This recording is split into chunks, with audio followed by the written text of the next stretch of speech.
Bueno, simplemente vamos a hacer mención, en la mañana dije unas definiciones de milagros, ya que hemos estado hablando de que Dios es un Dios de milagros. Tú eres el Dios de milagros. Bueno, un milagro es un tipo menos común de la actividad de Dios. Este despierta asombro y admiración de la gente y da testimonio de sí mismo. A diferencia de la providencia ordinaria de Dios, su milagrosa intervención implica una suspensión o alteración de las leyes y procesos naturales en circunstancias particulares. Yo sé que esto está bien, eh, no sé, bien teológico, digámoslo así, pero estas dos definiciones, así para no ser muy amplio en esto, simple y sencillamente dan por un hecho que Dios está involucrado continuamente en la creación, ¿verdad? Hay muchos falsos puntos de vista. Por ejemplo, hay una corriente filosófica que se llama el deísmo y que afirma, esta corriente afirma que hay un Dios creador del universo y que ese Dios es la primera causa del mundo. O sea, el mundo no fue hecho de la nada, según esta corriente filosófica, sino por un Dios, ¿verdad? Pero es como que si Dios hubiera creado el mundo y se hubiera desentendido totalmente de él, ¿verdad? En cambio, nosotros creemos en la providencia divina, y esto es la intervención de Dios en cada cosa pequeña que sucede en la vida.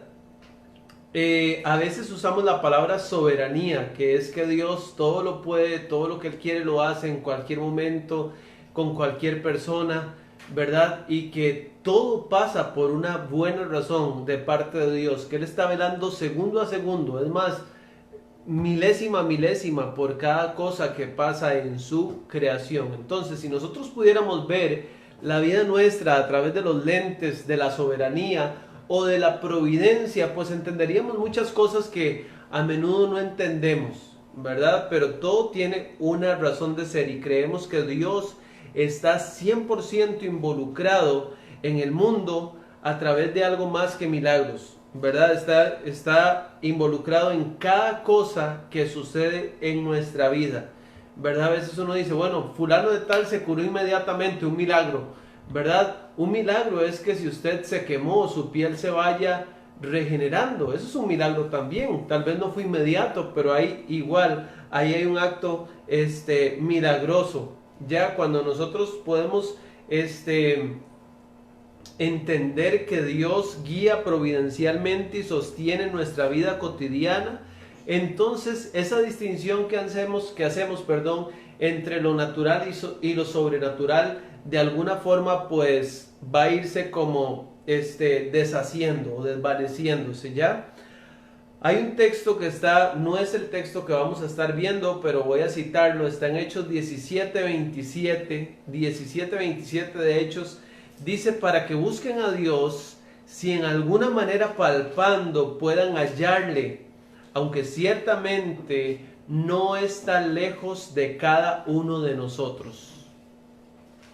Aunque ciertamente no está lejos de cada uno de nosotros, porque en Él vivimos y nos movemos y somos.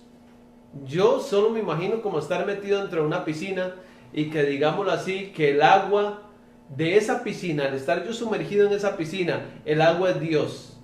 En Él vivimos, nos movemos y somos. Es decir, Él está actuando en cada situación que pasa. En cada centímetro de nuestra vida está Dios. Es más, no es que Él está, es que en Él estamos nosotros. En Él nos movemos, en Él vivimos, en Él existimos, en Él somos. Y la vida no tiene explicación sin Dios velando cada cosa de nuestra vida, ¿verdad? Eso es algo muy importante. Ahora, vamos a ver un milagro muy extraordinario, como todos los que aparecen en la Biblia, ¿verdad? Vamos a ir al libro de Juan, capítulo 4, por favor. Ojalá usted tenga ahí su Biblia, tal vez un papel donde apuntar un lapicero.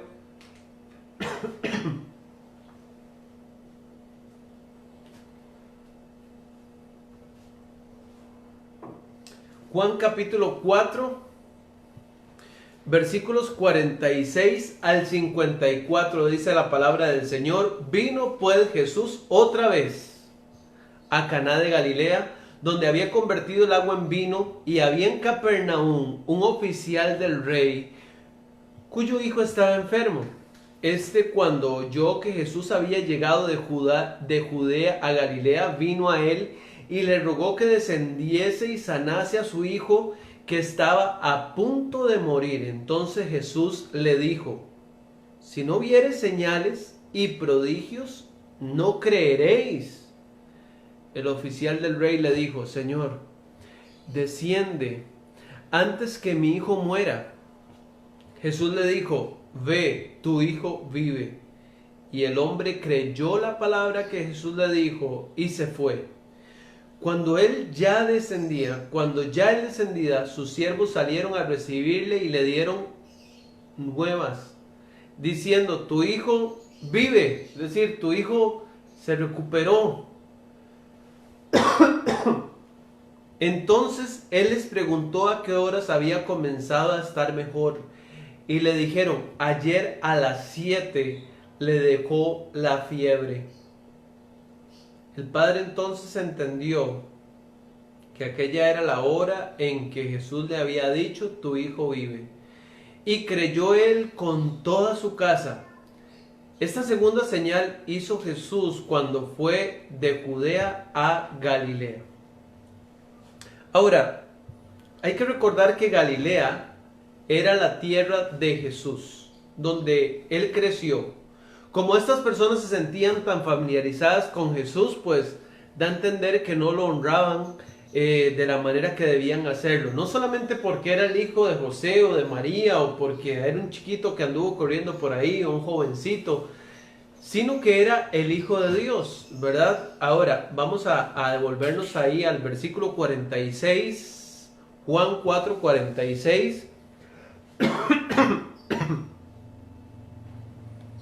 Perdón, dice la palabra: vino pues Jesús a Caná de Galilea, donde había convertido el agua en vino. Dice que había en Capernaum un oficial del rey. O sea, estamos hablando de Galilea y Capernaum. Eran dos lugares bien distintos. Pero este hombre se enteró de que Jesús estaba en Galilea, y como su hijo estaba enfermo, fue desde Capernaum hasta Galilea. Estamos hablando aproximadamente de 32 kilómetros. 32 kilómetros más o menos, ¿verdad? Ahora, si era un hombre que trabajaba con el rey, seguramente tendría facilidades para desplazarse, ¿verdad? Pero aún así no deja de ser bastante distancia. 32 kilómetros es como decir desde aquí hasta Atillo, centro, ¿verdad? Más o menos 32 kilómetros. Entonces, si él no fue directamente a médicos, a otras personas, sino que fue directamente a Jesús, había un tipo de fe en este hombre. Tal vez no era la fe más fuerte de todas, pero él escuchó en Capernaum los milagros que había hecho Jesús y dijo: él puede sanar a mi hijo. Entonces yo voy a desplazarme estos 32 kilómetros, le voy a pedir el favor que por favor venga, le voy a rogar que por favor descienda conmigo a Capernaum, y entonces él podrá sanar a mi hijo. Ahora, cuando dice un oficial del rey, es literalmente una persona de la realeza. Es decir, este era un hombre noble, una persona involucrado con todo lo que es la nobleza. Este hombre probablemente era un oficial del rey Herodes Antipas, ¿sí? Dice versículo 47, cuando oyó que Jesús había llegado de Judea a Galilea, vino a él y le rogó que descendiese y sanase a su hijo, que estaba a punto de morir. Ahora le estaba rogando que descendiese, o sea, que lo acompañara. Si le rogaba que descendiese y sanase a su hijo moribundo, es porque él tenía fe en la potestad de Cristo para sanar, porque acudió directamente a él. La mujer, por ejemplo, de flujo de sangre, tuvo acceso a Jesús después de haberlo gastado todo en doctores y después de una enfermedad larga de 12 años, ¿verdad? Es decir, ella primero acudió a un montón de personas y por último, digámoslo así, tuvo la dicha, la bendición de encontrarse con Jesús y fue sana. Parece que este hombre se brincó todo eso y directamente fue a Jesús. Él definitivamente tenía más confianza en el Señor que muchos de sus propios compatriotas. Este oficial del rey fue uno de los muchos padres que buscaron ayuda en Jesús, ¿verdad? Muchos padres, muchos buscaron ayuda en Jesús para la sanidad de sus hijos. Evidentemente fue compasión y urgencia de un padre con un hijo enfermo, y no solamente estaba enfermo, sino que la Biblia dice que estaba a punto de morir. Un comentarista de apellido Morrison dijo: qué vacía y sin sentido fue toda la ostentosa vida en la corte cuando oyó una voz que amaba tanto el salvaje, el salvaje y delirante clamor de la fiebre embravecida.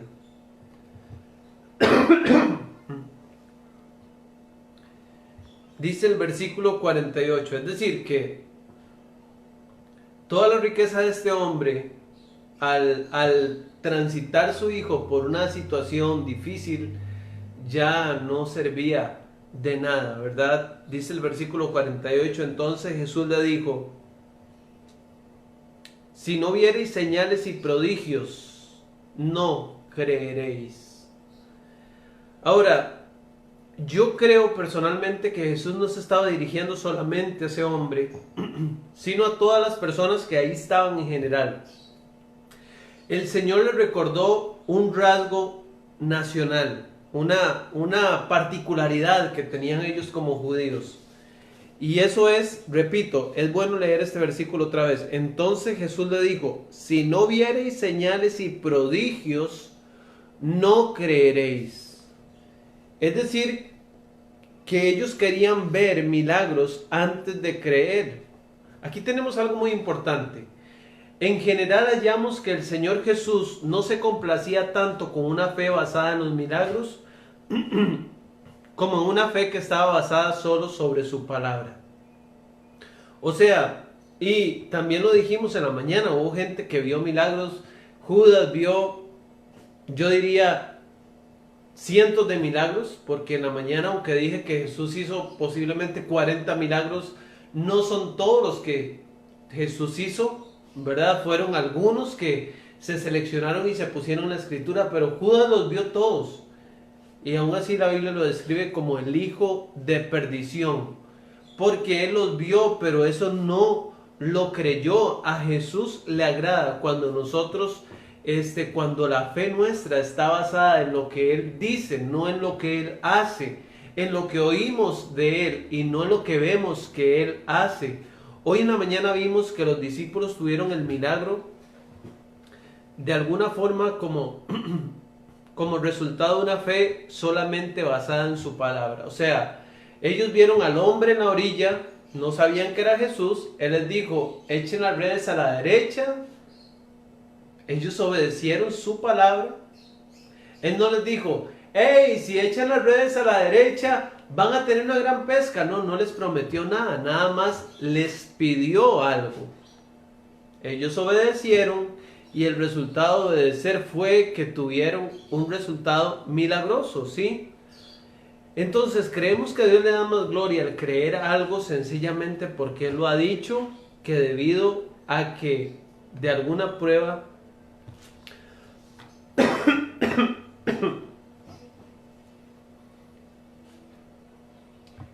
o sea, a Dios le agrada que creamos algo porque Él lo dijo en lugar de porque lo vimos. Y es un rasgo característico del ser humano, querer ver antes que creer. Pero el Señor nos dice que debemos creer primero y que luego veremos.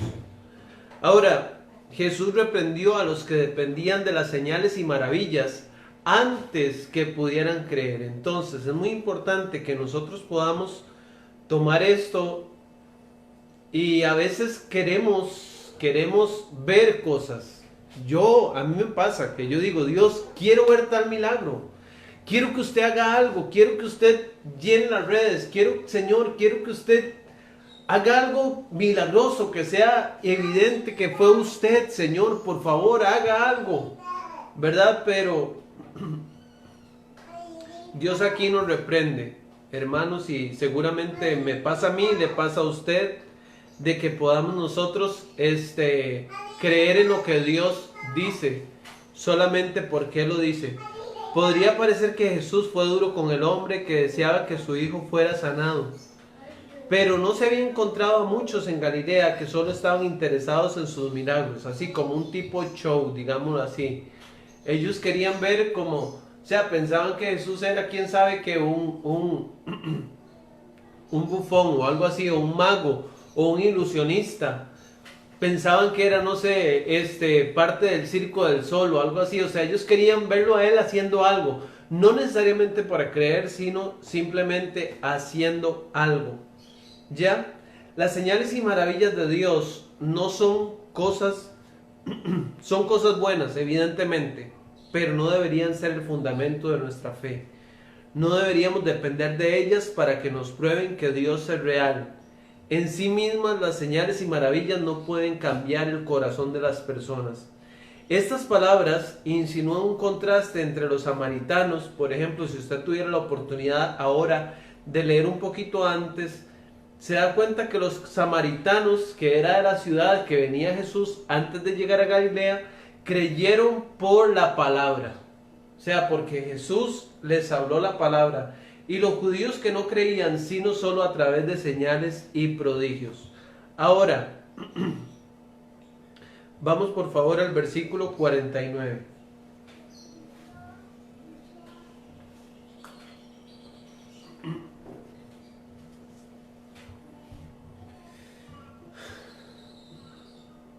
Dice así el versículo 49. El oficial del rey le dijo: Señor, desciende antes que mi hijo muera.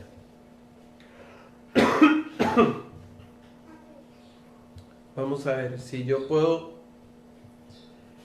Yo veo en estas palabras otras palabras que están detrás, y es esto: cuando dice desciende antes que mi hijo muera. Es como, no lo está diciendo literalmente, o por lo menos no con palabras que nosotros entendamos, pero lo que le está diciendo a Jesús es: te ruego, Señor, que me acompañes. Vaya conmigo. Son solo 32 kilómetros. Devolvámonos. Vaya, sana a mi hijo. Y luego yo mando gente que lo vuelva a traer aquí a Galilea.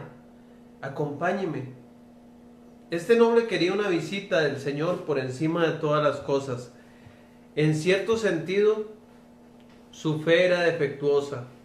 Pensaba que Jesús tendría que llegarse junto a la cama del niño para poderle sanar. Mateo 8:5, si gusta yo lo leo. En esa oportunidad Jesús sana al siervo de un centurión.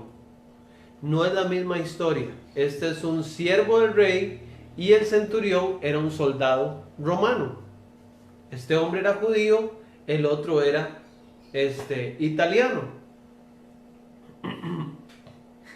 Y dice versículo 5: entrando Jesús en Capernaum, disculpen, dice el versículo 5: entrando Jesús en Capernaum, vino a él un centurión rogándole. Ahora, no le estaba rogando que fuera a su casa, le estaba rogando la sanidad. Quiero que por favor noten esa diferencia. Rogándole y diciéndole: Señor, mi criado está postrado en cama, paralítico, gravemente atormentado. Y Jesús le dijo: yo iré y le sanaré. ¿Notan eso? Este hombre no le ruega a Jesús que lo acompañe. Y aún así Jesús de su propia voluntad le dice: yo iré. Y este hombre le dice: no, Señor, no ocupo que usted venga. Respondió el centurión y le dijo: Señor, no soy digno de que entres bajo mi techo. Solamente di la palabra y mi criado sanará. Esa frase es muy importante. Solamente di la palabra. No importa dónde él se encuentre, en qué parte del mundo se encuentre, a 32 kilómetros o 32,000 kilómetros, su palabra tiene poder. ¿Ya? Esta es una fe diferente, la del centurión, a la fe del siervo del rey. Sin embargo, el Salvador no reprendió a este hombre noble por eso, sino que le recompensó por la medida de la fe que sí manifestó.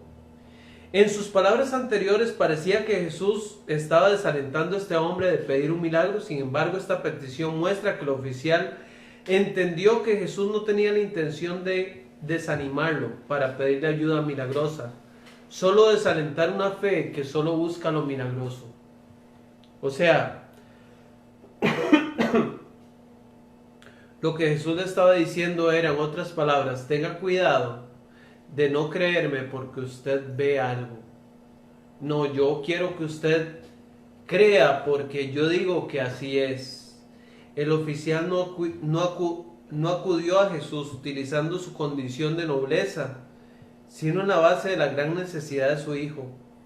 Acercarse a Jesús como un hombre importante y grande le hubiera hecho un flaco favor a él y a su hijo. Es decir, él no llegó diciendo, Señor, ayúdame porque mi hijo es un niño con sangre azul, nació en una cuna de oro o algo así, no, sino simplemente ayúdame porque está a punto de morir. No hizo hincapié en ningún mérito, sino que suplicó por lo grave de su caso. No mencionó que el niño era de cuna noble. Eso le hubiera sido una muy mala súplica con Jesús. Tampoco mencionó que el niño era adorable, dice Carlos Spurgeon. Eso hubiera sido un argumento patético, sino que le dijo que estaba al borde de la muerte. Y quiero hacer una aplicación aquí importante. Hay gente que se acerca a Jesús y no con palabras literales, pero casi con su forma de presentarse ante Jesús es como, Señor, ayúdame. Bueno, casi no necesito su ayuda porque yo soy muy bueno, pero ayúdame. Yo he sido una buena persona, toda la vida me he portado bien, he hecho todo lo que me han pedido, pero ayúdame. O sea, Jesús ayudó a este hombre porque la situación era crítica, era una enfermedad seria. El niño estaba al borde de la muerte, por lo tanto su padre ruega porque la puerta de la misericordia se abra. Y en el versículo 50 dice la palabra, Jesús le dijo, ve, tu hijo vive. Y el hombre creyó la palabra que Jesús le dijo. Ahora, yo sé que me cuesta ahorita expresarlo, pero quiero comentarles que este es el versículo más importante de todos. Y vamos a desglosarlo paso por paso. Jesús le dijo, ve, tu hijo vive, y el hombre creyó la palabra que Jesús le dijo y se fue. Ahora, Jesús le dijo, nada más le dijo, vaya. Jesús probó fuertemente la fe de este hombre, forzándolo a creer solo en su palabra. No hay ninguna demostración externa o visible del milagro. Otra versión dice, a pesar de la prueba, el hombre creyó lo que Jesús le dijo y se fue. Esta versión está interesante. A pesar de que Jesús lo probó, el hombre creyó lo que Jesús le dijo y se fue. El oficial demostró que la fe verdadera es simplemente creer a la palabra de Jesús. Aunque era un acto de su gran bondad sanar.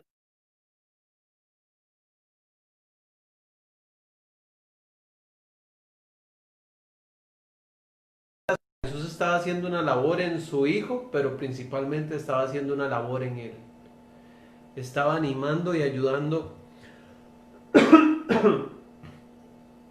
Estaba ayudando a su fe. Ahora, está la palabra ahí, ese monosílabo, ve. Ve significa, ve tú solo. Vaya usted solo, yo no voy a ir, pero vaya usted. Si nuestro Señor hubiera ido con él, como él deseaba originalmente, su incredulidad no hubiera sido removida por completo, porque hubiera seguido pensando que su poder no podía llegar de Caná hasta Capernaum, solo 32 kilómetros. Para poder destruir la incredulidad de este hombre, Dios lo manda solo y lo alienta con una promesa: tu hijo vive. Es decir, el hijo tuyo ha sido sanado por completo. Tu hijo en este momento le está descendiendo la fiebre. En este momento tu hijo está recuperando la salud, se está levantando. En este momento está comiendo, en este momento está a punto de salir a jugar. ¿Sí? Jesús no utilizó ningún efecto dramático en esta curación. Ya no fue como que el hombre le dijera: pero Señor, pero no va a hacer nada, o sea, nada más voy ya. O sea, a mi hijo lo que más le dolía era la cabeza. Póngame a mí las manos en la cabeza, por lo menos, para sentir que usted hizo algo. Esta parte me recuerda a un hombre llamado Naamán, general del ejército de Siria, que dice la Biblia que cuando llegó a la casa de Eliseo, Eliseo nada más le dijo: ve y lávate en el Jordán 7 veces. Y él dice: pero ¿qué es esa falta de respeto? ¿Qué es esa irreverencia? ¿Cómo va a tratar así a un general? ¿Cómo ni siquiera va a salir? Y yo pensé que él iba a salir y que me iba ahí a agarrar de los brazos y no sé, o me iba a tocar o me iba a poner algo en el cuerpo y me iba a sanar, no sé. Él pensó que iba a hacer todo un despliegue, un show, ¿verdad? Cuando en realidad Dios nada más lo iba a sanar milagrosamente si él creía la palabra que Dios le había dado a través de Eliseo: vaya y lávese 7 veces. Él quería ver algo. Dios quería que lo obedeciera solamente por la palabra. Su hijo, yo creo que bien hubiera dicho, como dice Salmo 118, 17: no moriré, sino que viviré y contaré las obras de Jehová. Qué bonita esta historia que quedó para este joven o este niño. Ya, saber que un día nada más Jesús dijo: tu hijo vive. Y ese día recuperó su salud inmediatamente. Ahora, este versículo 50 dice: y el hombre creyó. Y el hombre creyó. Que quede algo claro. Sí, aquí dice que creyó, pero en realidad ya él creía. O sea, si él fue desde Capernaum hasta Galilea es porque algo creía. ¿Ya? Sí, pero acá da a entender que la fe del hombre va creciendo. Ejercitó aquella fe que tenía y el Señor le dio más. Digámoslo así, que la fe es como un músculo, perdón. Si usted lo usa, va a crecer y se va a fortalecer. Si usted no lo usa, pues va a quedar ahí, ¿verdad? Débil. Y así, sin ninguna garantía ni prueba visible, el hombre creyó la palabra del Señor Jesús y emprendió camino a casa. Esto es la fe en acción. La verdadera fe puede aceptar y asimilar la demostración externa de lo milagroso. O sea, si alguien me dice que Dios hizo un milagro, yo lo creo. Yo lo acepto, yo lo asimilo, pero no lo necesito. No lo necesito. Yo no necesito que me demuestren. Básicamente eso es la apologética, o sea, es que alguien le demuestre a usted con un sinnúmero de pruebas y de evidencias que Dios es real. Yo no necesito la apologética, yo creo que Él es real. No ocupo pruebas, no ocupo demostraciones, no ocupo un libro, ni 1.000.000 de libros. Si Él dice que Él es real, yo le creo y punto. Yo creo lo que Él dice, que está escrito aquí en su palabra. Además, la fe, por definición, es la convicción de algo que aún no se ve. Este hombre tenía la certeza de que él iba a llegar a Capernaum y de que lo que Jesús le dijo, que su hijo estaba sano, era real. Él tenía la convicción de lo que aún no se veía. Ahora dice el versículo 51. Cuando él ya descendía, sus siervos salieron a recibirle y le dieron nuevas diciendo, tu hijo vive. Cuando él ya descendía, sus criados, sus siervos, le dieron buenas noticias diciendo, tu hijo se ha sanado. Fe es creer en lo que no se ve y la recompensa es ver lo que se creyó. La recompensa de este hombre fue haber salido de Galilea creyendo que Dios lo había sanado, y la recompensa de esa fe fue ver a su hijo sano. Solo podemos imaginar qué noticias tan maravillosas fueron estas para este oficial, ser recibidos con esas palabras, ser recibido con esas palabras, tu hijo vive. Entonces él les preguntó a qué hora, dice versículo 52, entonces él les preguntó a qué hora había comenzado a estar mejor. O sea, ya él sabía que Jesús lo había hecho. Y él sabía la hora que Jesús había pronunciado esas palabras. Jesús había pronunciado esas palabras seguramente, no sé, digamos, a las 7 de la noche, por decir algo. Y él preguntó eso, a qué hora había comenzado a estar mejor, y le dijeron, ayer a las 7 le dejó la fiebre. Y saber que aquella hora era la hora que Jesús le había dicho, tu hijo vive. El hombre no se sorprendió en absoluto por este anuncio. Ya él sabía la hora que su hijo había comenzado a ponerse bien. Él había creído la promesa del Señor Jesús, y habiendo creído iba ahora a ver la evidencia. Ahora su fe es de acero. La prueba de este milagro es muy clara. Cuando Jesús declaró que el niño en efecto fue sanado. El padre preguntó a los siervos la hora en que su hijo había comenzado a mejorar, y la respuesta de ellos reveló que su curación no había sido gradual, había tenido lugar de manera instantánea, a las 7. No dijeron, mira, es que se puso bien como de 3 a 5, vieras que ahí fue mejorando, no, sino que a las 7 se levantó. Según sus criados, esto sucedió ayer a las 7. Esto significa que el oficial se tomó su tiempo para regresar de su encuentro con Jesús. Este es un punto importante, porque si yo hubiera sido el que hubiera ido a visitar a Jesús, yo creo que hasta a pie yo hubiera llegado más rápido de aquí hasta Atillo, hasta corriendo hubiera llegado más rápido. Pero el hecho de que ellos dijeran ayer a las 7 indica que había pasado un periodo amplio de tiempo desde que él salió de Galilea hasta que llegó a Capernaum. ¿Qué le dice eso a usted? ¿Qué me dice eso a mí? Bueno, eso significa que el oficial se tomó su tiempo para regresar de su encuentro con Jesús. Y que se tomara su tiempo, lo que significa es que él estaba descansando en la palabra de Jesús. Dice, ya no me precisa llegar. Me precisaba llegar de Capernaum a Galilea, pero no me precisa llegar de Galilea a Capernaum porque ya mi hijo está bien.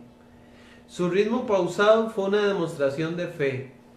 Lleno de temor, el oficial corrió de Capernaum a Caná. Lleno de fe, caminó de Caná a Capernaum. El oficial estaba tan seguro de que su hijo estaba vivo y bien que no tenía ninguna prisa urgente por volver a casa, como si tuviera que llegar a tiempo para buscar a otro doctor por si Cristo no hubiera tenido éxito. Pero tomó su camino sin prisa y con calma, confiando en la verdad de lo que Jesús le había dicho. Versículo 53. El padre entonces entendió que aquella era la hora en que Jesús le había dicho, tu hijo vive, y creyó él con toda su casa. Ahora, había algo que el acto milagroso no había podido hacer por ellos, y es que fueran salvos. Él creyó antes de ser salvado. Pero esa fe fue siendo fortalecida cada vez más hasta convertirse en una fe salvífica. Una fe que no salvó solamente su cuerpo o el cuerpo de su hijo, sino una fe que salvó su alma y que salvó a toda su familia. Por eso lo dice ahí este versículo. El padre entonces entendió que aquella hora en que Jesús le había dicho: tu hijo vive, y creyó él con toda su casa. De ahí el oficial supo que no era necesario para el Señor Jesús estar físicamente presente para orar un milagro o responder a una oración. Esto debería alentarnos a todos nosotros los cristianos en nuestra vida de oración, ya que tenemos un Dios poderoso que oye nuestras oraciones. Yo creo que nuestra vida está en las manos de Dios. Cuando Dios quiere llevarnos, no hay quien lo pueda impedir.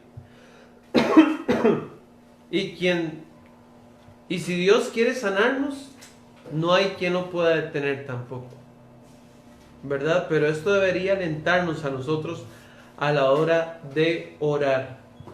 Y esa frase dice: y creyó con toda su casa.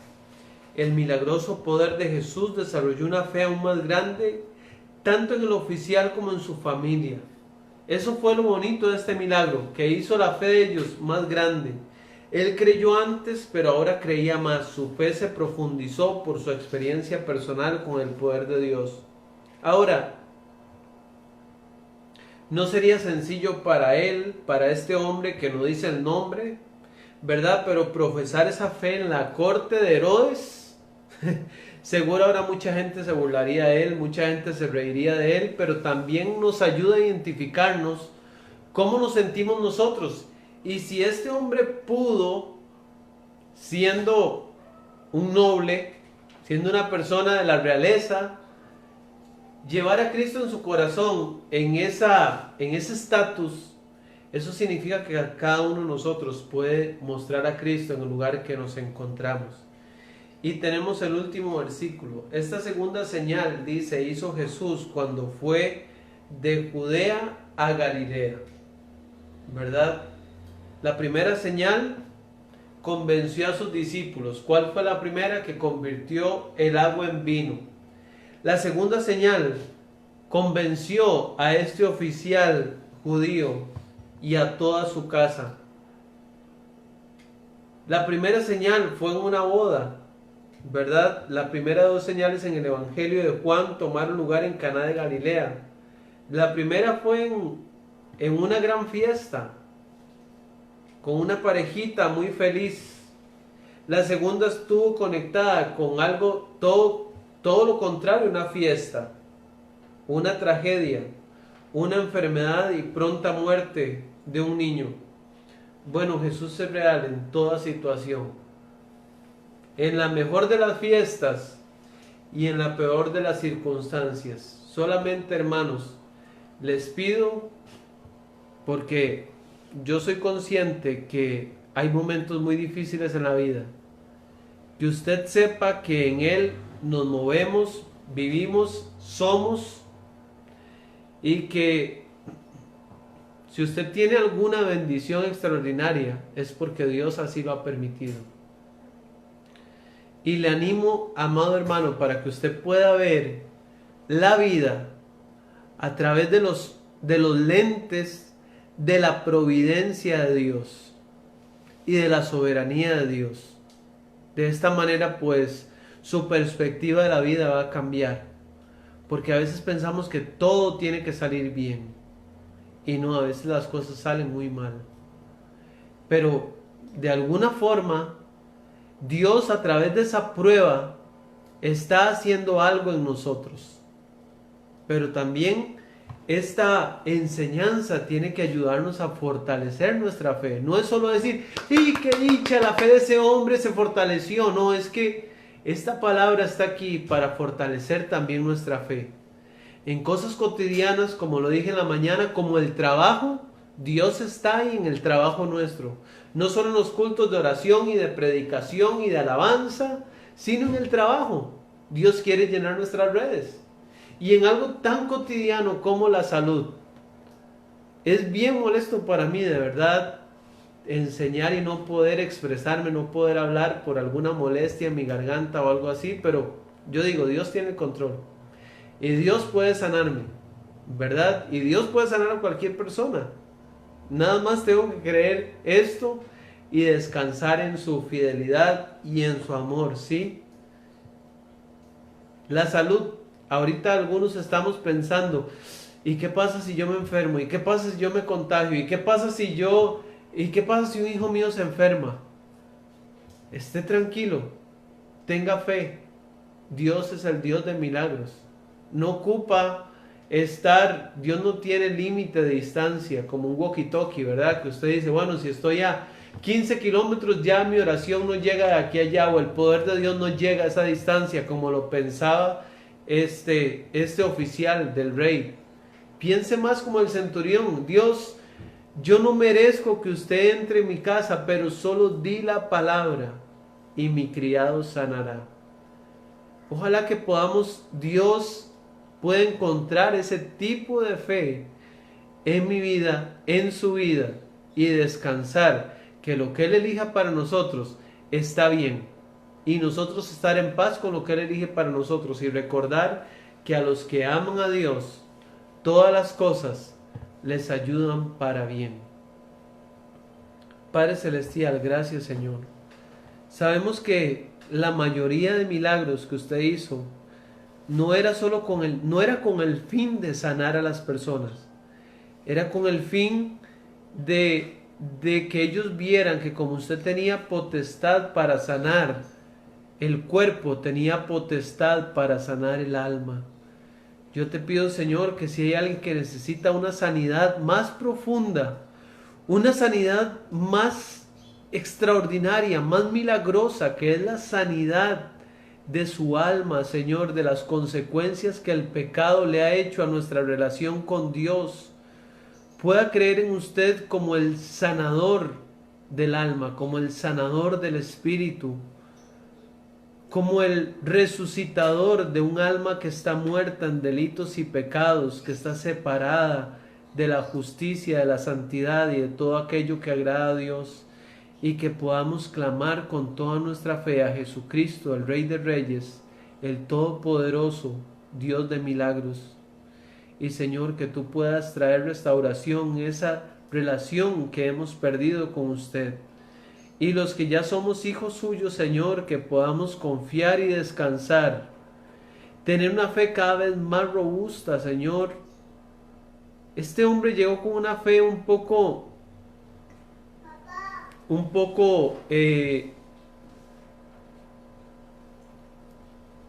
débil. Y a veces estamos así, Señor, a veces estamos con una fe un poco débil. Pero conforme este hombre fue avanzando y Jesús lo reprendió en parte también, porque la reprensión fue para él. Ustedes creen solo si ven. Señor, yo te pido que nosotros creamos por su palabra, no porque vemos, no porque usted haga algo extraordinario delante de nosotros, como que si usted fuera un circo, como que si usted tuviera que hacer un show frente a nosotros, como que si usted fuera un bufón nuestro, Señor, o un mago nuestro. No, usted no tiene que hacer nada. Nosotros nos debemos a usted, nos debemos a su palabra. Y nosotros sí ya somos creyentes, diferente a este oficial que todavía no era creyente y aún así manifestó un tipo de fe. De nosotros usted espera todavía más, Señor, y ayúdanos a poder complacerlo en esto. Señor, te lo pido y te doy gracias por este tiempo, por cada dama que se conectó y cada caballero. Señor, bendícelos, llénalos de tu poder, de tu gracia, de tu favor, guíalos esta semana, cuídalos, bendígalos, Señor, en sus trabajos, en su salud. Yo deseo que sean prosperados en todas las cosas y que tengan salud, Señor, por eso oro, pero en la misma medida que también prospera su alma, Señor, en el nombre de Jesús. Amén y amén. Bueno, hermanos, muchas